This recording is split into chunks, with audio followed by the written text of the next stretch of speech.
All right. Good evening, everybody. Welcome to the Finance and Personnel Committee. Today is Wednesday, October 2nd. It is really 6:15. And item number one, call to order and roll call. I'll start. Sean McAllister present. Mike Milkey here. Ian Stevens present. You too? Yeah, Sabrina Seeger, Finance Director. Amy, Amy Franzen, HR Director. Rick. Rick Niemeyer, City Administrator. The rest of you are good? We also have Dan Wick here, Park and Rec Director, and Alderperson Wolf is here as well. And the mayor is on her way, and we don't have anybody online. Wonderful. Welcome, everybody. You know, Chair, you could actually just say who's here, or unless it's a memory issue and you need them to. No. I love hearing everybody's We- voice. We could ask attendees to wear name tags. We could. All right, item number two, consideration and action on the minutes from the previous meeting. I move that we approve the minutes from the previous meeting. Second. Motion by Dan, second by Mike to approve the minutes from the previous meeting. Any questions or other comments? Seeing none, all in favor? Aye. Any opposed? Motion carried. Item number three, public input limited to 3 minutes per individual. And second call for any public input. Third call. No public input. All right, item number four, 2024 general fund financials. Sabrina. Thank you, Chair. So in your packets tonight, starting on page 1, is the balance sheet for the general fund. That continues on to page 3 for the general fund.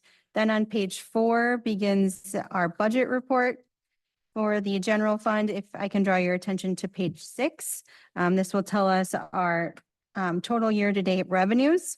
Year-to-date revenues are $10,625,237.14, which of our total original budget of $11,611,451, we have 8.49% remaining to hit our total budget revenues. I'm confident that we will meet that, if not exceed it. As of August 31st of 2023, we had 5.87% remaining for revenues as well. Then if I can draw your attention to page 16, I believe, or page 18, sorry. Page 18 will give us our total year-to-date expenses. Total year-to-date expenses is $7,428,209.89. We do have 36.03% remaining to hit our total budgeted expenses. As of August 31st of 2023, we were at 38%. So fairly close to where we were at in 2023. Right now, I don't have any concerns of us meeting our total budget. I will mention we will have some more state aid payments coming in, if you're looking at revenues. So we will have additional payments coming in for those. Thank you. Any questions? So just approximately how much are we expecting in state aid to come? We will hit our total budgeted revenue for that, because I do budget that to actual. So if you take a look at shared revenue from the state, we will still receive $846,000. That is account number 100-00000-43309. We'll receive that in November.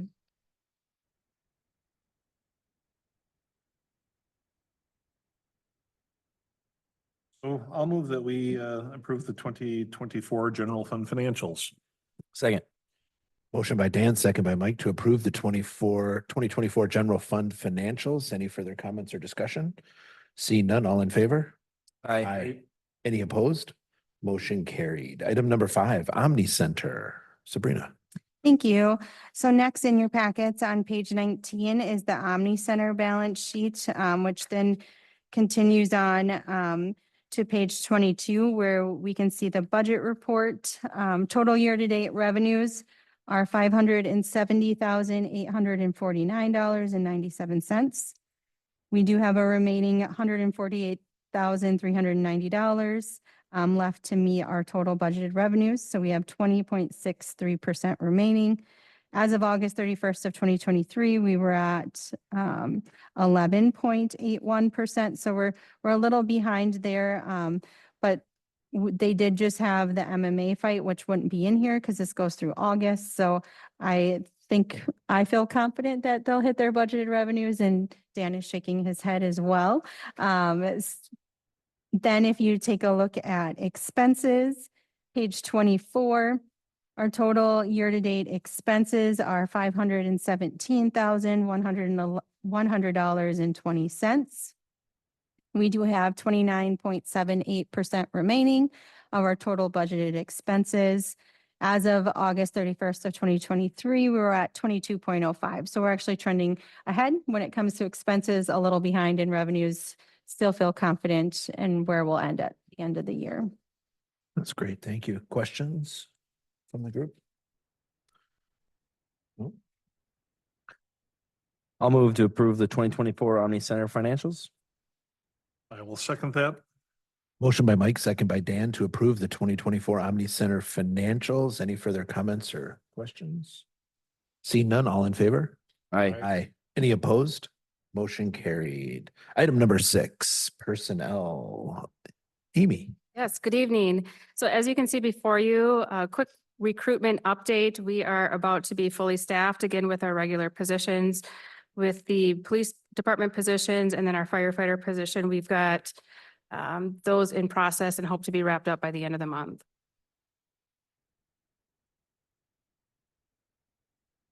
Thank you. Item number 7, some job descriptions to approve, it looks like. Yes, you have 2 new job descriptions before you this evening, and that is the project assistant and groundskeeper in the Park and Rec Department. And both of these positions are a needed position that we would like to add to our non-represented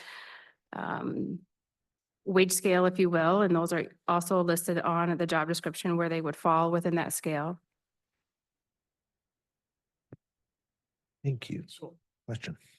are we changing the description of an existing role, or are we looking to create a new role? Like, do we already have somebody that is kind of here and doing this? Or is this something that we're going to grow into? So these individuals in these positions have been working a consistent schedule for, one individual's probably been with us 5+ years. Another individual's with us 3, another one 2.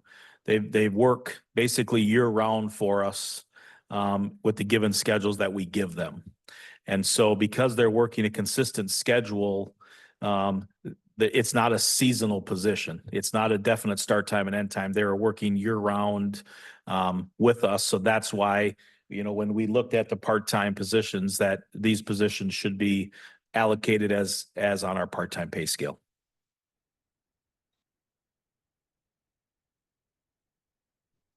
Good. Questions, Diane or Diane? Yeah, please.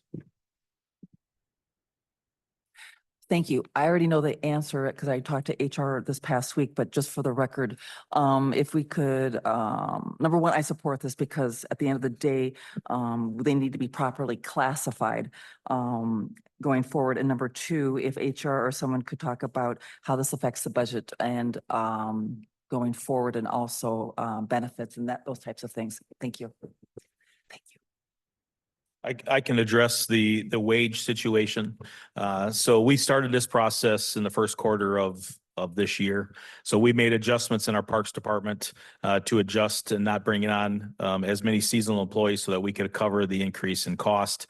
The staff member that works in our office, we also made adjustments there on what we are hiring procedures to make sure that we had money to cover the workload or the increase in wage for that. And then Amy can address, any benefits that would be offered, if it was.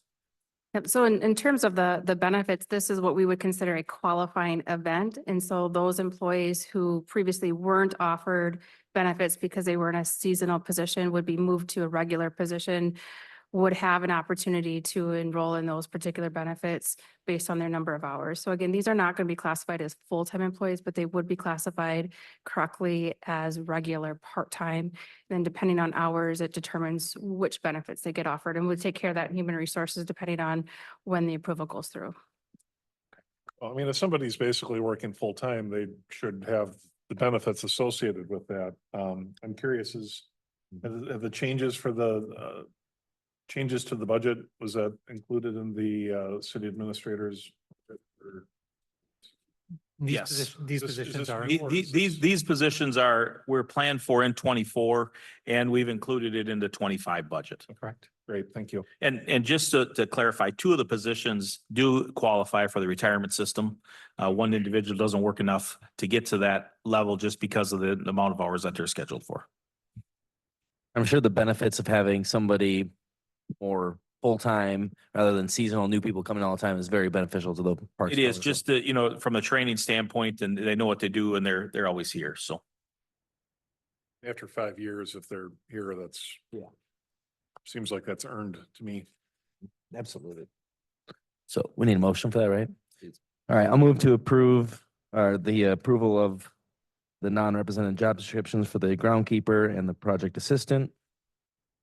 Second, Motion by Mike, second by Dan to approve the non-represented job descriptions of groundskeeper and project assistant. Any further questions or comments? Seeing none, all in favor? Aye. Aye. Any opposed? Motion carried. We have no further business. well, we have item number 8, we should adjourn. I'll move to adjourn. Second, Motion by Mike, second by Dan to adjourn at 6:26. All in favor? aye. Aye. Any opposed? Motion carried.